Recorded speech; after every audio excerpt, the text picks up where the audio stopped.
All new at 5, an update in the growing and alarming use of AI deepfakes.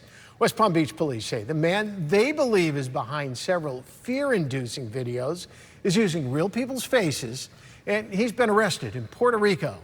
Investigative reporter Kate Hussey has been following this case from the beginning. She joins us now live with the details. Kate? Yeah, Dave, it was almost 6 months ago when we first told you about allegations a content creator was terrorizing shoppers with AI deepfakes inside the West Palm Beach Home Depot. Investigators say he used AI to play pranks on law enforcement in both San Juan, Puerto Rico and Seminole County.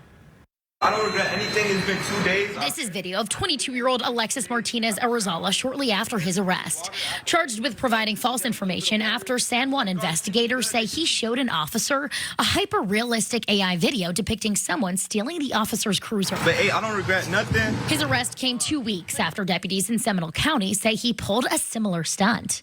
According to this report I obtained from the sheriff's office, Arizala approached a deputy inside an Academy sports store in Lake Mary and showed him a video that appeared to show people breaking into his patrol car. Investigators say they discovered the video was fabricated and was posted to Arizala's social media accounts in an apparent attempt to gain attention and create viral content.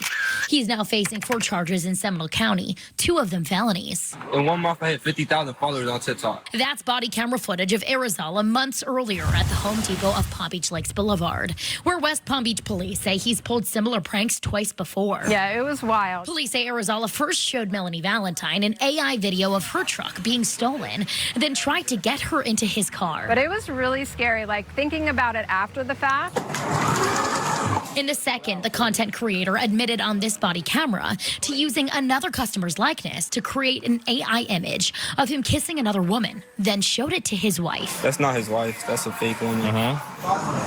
In a third stunt, police say he startled a West Palm Beach gas station clerk. I just showed him an AI video of like a body just getting dragged, a fake body.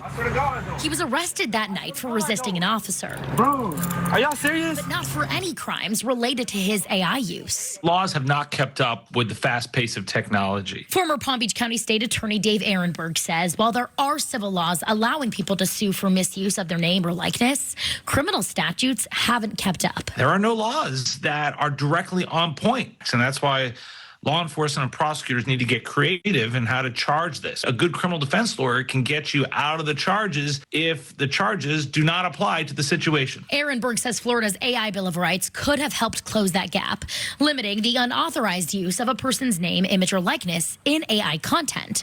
But the bill died in the final days of the legislative session. I think the legislature needs to adopt tougher laws that are specifically oriented to the misuse of artificial intelligence. That's the brave new world we're entering into. Well, the Seminole County Sheriff's Office says Arizala will be extradited back to Florida, but tells me that hasn't happened yet. His family did not respond to our requests for comment.